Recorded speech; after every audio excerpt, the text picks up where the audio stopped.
آپ بھی مبارکباد دینا چاہیں گے حمزہ شہباز کا دیرینہ خواہ وزیر اعلیٰ پنجاب بننے کا آج پورا ہو گیا. یہ آئینی ہے، قانونی ہے، اور آپ مبارکباد دیں گے انہیں؟ مجھے تو ارشد سچی بات ہے کہ یہ ابھی آپ کے ذریعے پتہ چلا ہے کہ ایسے کوئی فلیٹیز میں کوئی ہوا ہے. ایک یہاں پہ بھی ہوا تھا قومی اسمبلی کے اندر، جس وقت آفیشیل اجلاس ختم ہو گیا تھا، اس کے بعد جو ہے وہ اسپیکر کی کرسی پہ صادق صاحب بیٹھ گئے تھے. ہو سکتا ہے اسی قسم کا کوئی اجلاس کیا ہو. مجھے اس کی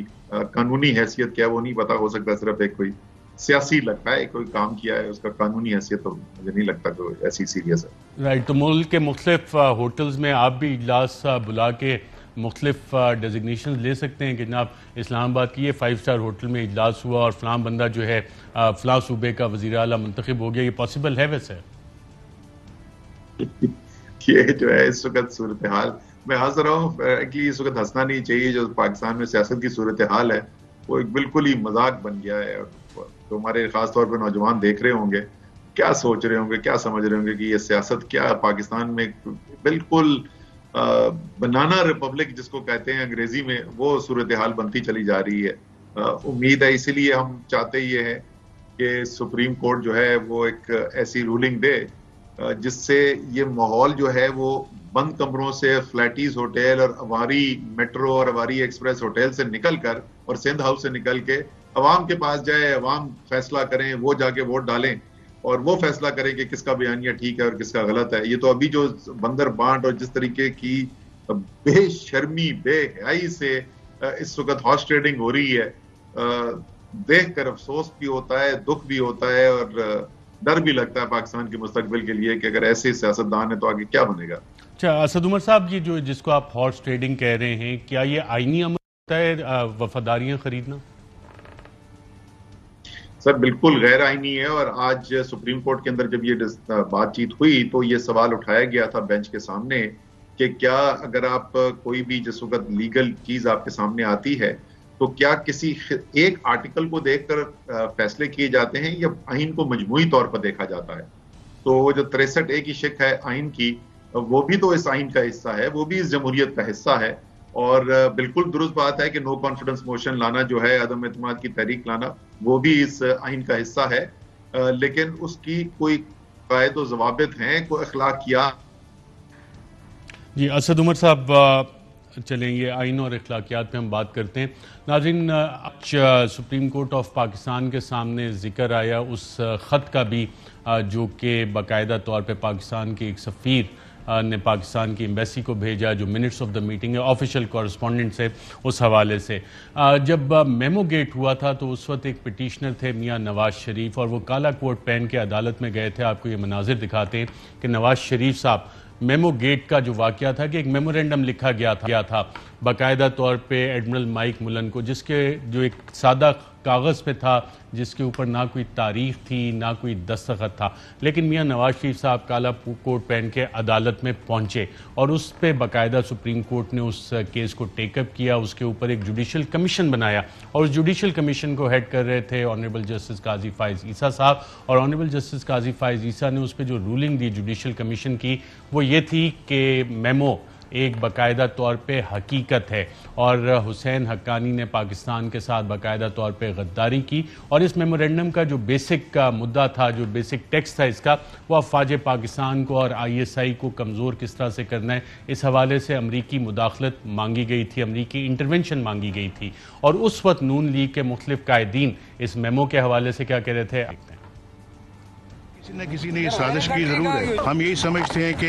جنہوں نے بھی یہ سازش کی ہے ان کے چہرے قوم کے سامنے آنے چاہیے. وہ لوگ اس قوم کو جواب دیں کہ انہوں نے اتنی بڑی سازش اگر کی تو کیوں کی ہے. پاکستان کے جو وائٹل اثاثے ہیں ان کے خلاف جو یہ سازش کی ہے، ان کے چہرے بے نقاب ہونے چاہیے. جب ان لوگوں کے چہرے بے نقاب ہوں گے جنہوں نے یہ کام کیا تو یقیناً قوم بالکل ایک جان ہو کر ان کا محاسبہ کرے گی. معاملہ تو آئین پاکستان کا ہے. اگر ہم صدر زرداری کو یا حسین حقانی کو اس بات پر کرٹیسائز کرتے ہیں کہ وہ انہوں نے ملک و قوم کی سلامتی کو ایک سودا بنا کر آفر کر دیا، اسی طرح کسی بھی ایجنسی کو، چاہے وہ کوئی بھی ہو، اسے یہ اجازت نہیں دی جا سکتی کہ وہ پاکستان کی سیاسی حکومت کو بدلنے کے معاملات میں پاکستانیوں کے علاوہ کسی اور کو اور کسی بھی طرح کسی اور کو انوالو کرے، کیونکہ حکومت بدلنے کا حق صرف پاکستان کے عوام کو ہے اور کسی ایجنسی کو نہیں. جنرل پاشا صاحب کا تعلق ہے تو اگر ان کی کوئی کسی طرح کی کوئی ان کا رول ایسا ہے جو پاکستان کے انٹرسٹ کے خلاف ہوگا تو عدالت میں چیزیں سامنے آئی جائیں گی، اور اگر کوئی چیز سامنے آئے گی تو احتساب سے بالا تر اگر صدر اور وزیر اعظم نہیں ہے تو پھر کوئی جرنیل یا جج یا سیاستدان کیوں ہو؟ کے کانٹینٹس کا مطالعہ کریں تو آپ کو یہ پتہ لگے گا کہ وہ اتنے سیریس نیچر کے ہیں کہ جو اس میں الیج کیا جا رہا ہے کہ کوئی پاکستان کے جو سیکیورٹی کے ادارے ہیں، پاکستان کے جو وائٹل نیشنل انٹرسٹ ہیں، ان کو ٹریڈ کر رہا ہے for political support from a foreign country. یہ بات ثابت ہو کہ اس نوعیت کا کوئی میمو ایگزسٹ کرتا تھا اور اس کو کسی نے تیار کروایا، کوئی اس کا محرک ہے، تو پھر اس تک ہمیں پہنچنا چاہیے، چونکہ اس کے جو کانسیکوینسز ہیں وہ پاکستان کے لیے بہت سیریس ہیں۔ جی ناظرین، آپ نے یہ سنا، اور میمو تھا ایک انسائنڈ انڈیٹڈ لیٹر جو میمورینڈم ایڈمرل مائک ملن کو لکھا گیا، اور اس پہ باقاعدہ ایک کمیشن بنا، تحقیقات ہوئیں، اور اس کی جو تحقیقات تھیں اور جو انیشل انویسٹیگیشن وہ اس وقت کے D G I S I lieutenant general Ahmad Shuja Pasha نے کی، اور بڑی اچھی تحقیقات انہوں نے کی، تمام ایویڈنسز لے کے آئے، بلیک بیری کا ڈیٹا لے کے آئے، اور یہ جو سازش تھی پاکستان کی آئی ایس آئی کے خلاف، پاکستان کی فوج کے خلاف، اسے انرد کیا۔ اور اسکرین پہ ناظرین آپ جو دستاویز دیکھ رہے ہیں یہ ان کی وٹنس اسٹیٹمنٹ تھی بطور ڈی جی آئی ایس آئی، جس میں انہوں نے یہ تمام چیزیں اس کمیشن کے سامنے بھی رکھیں۔ آج شاہ محمود قریشی صاحب نے ناظرین جو پریس اس میں چند سوالات اٹھائے، اور پہلا سوال انہوں نے کیا اٹھایا اس حوالے سے کہ ڈاکومنٹ جو ہے ایک باقاعدہ طور پہ آفیشل کمیونیکیشن ہے، کیا کہا انہوں نے، آئیے دیکھیں۔ Number 8, isn't it a fact that the document is a formal communication by the representative of the state of Pakistan in a foreign country containing details of a formal meeting? Probe میں یہ دیکھا جا سکتا ہے کہ یہ document صحیح ہے، یہ کمیونیکیشن صحیح ہے، نہیں ہے، کس کی ہے، کیا ہے، سامنے آ جائے گا، دودھ کا دودھ پانی کا پانی ہو جائے گا۔ جی اسد عمر صاحب، ایک فارمل کمیونیکیشن ہے، ملک کے سابق وزیر خارجہ یہ بات کہہ رہے ہیں۔ نواز شریف تو ایک سادہ کاغذ پہ ان سائنڈ ان ڈیٹڈ لیٹر پہ پورا کمیشن بن کے ثابت ہوا، اس پہ کمیشن اب تک کیوں نہیں بن سکا؟ سب سے پہلے تو میں ایسی آپ کے ناظرین کو یہ بتاتا چلوں جن کو ابھی تک نہیں پتا ہو، ایسی یاد دہانی کے لیے، یہی حسین حقانی صاحب جو ایک سینٹرل کیریکٹر تھے اس میمو گیٹ کا، وہ آج سے کچھ عرصہ پہلے نواز شریف صاحب کے ساتھ بھی ملنے کے لیے گئے ہوئے تھے، تو وہی ابھی بھی ایکٹیو ہمیں نظر آتے ہیں۔ سوال آپ کا بہت اچھا ہے جی، اور آج ہمارے جو تحریک انصاف کو لائر ریپرزینٹ کر رہے تھے بابر روان صاحب، انہوں نے کورٹ سے درخواست بھی کی ہے، اس کی استدعا کی ہے کہ ایک کمیشن بنایا جائے، اور جو کمیشن یہ تمام چیزیں جو اپوزیشن کہتی ہے کہ ایگزسٹ نہیں کرتا، حالانکہ نیشنل سیکیورٹی کمیٹی اس کو دیکھ چکی ہے، اس پہ کامنٹ کر چکی ہے، پریس ریلیز ہو چکا ہے، تصدیق کی جا چکی ہے، تو وہ اگر وہ نہیں ایگزسٹ کرتا تو ہم تو پھر اس کا مطلب پاگل ہیں کہ ہم مطالبہ کر رہے ہیں پروب کا۔ زبردست ہے، پروب کیجئے، کمیشن انکوائری بٹھائیں اور ہمیں جھوٹا ثابت کرتے ہیں۔ کیا اس کے لیے جو کمیشن نواز شریف صاحب جس پہ چلے گئے، اور اب اپوزیشن کی جماعتیں، شہباز شریف بھی کہہ رہے ہیں، بلاول صاحب نے بھی ذکر کیا، فضل الرحمان صاحب بھی کہ جی اس کی تحقیقات ہونی چاہیے، حقائق سامنے آنے چاہیے، تو حکومت خود بھی تو بنا سکتی تھی، آپ لوگوں نے کیوں نہیں یہ کمیشن بنایا؟ دیکھیں یہ لا منسٹری سے ایڈوائس بھی گئی تھی، وہ ذرا سے لیٹ گئی، آپ کو پتا ہے ہمارے لا منسٹر لاسٹ منٹ پہ چینج ہوئے تھے پی ٹی آئی کے، جب لا منسٹر آئے تو انہوں نے آتے ہی یہ ایڈوائس دی تھی، لیکن اس وقت وہ پھر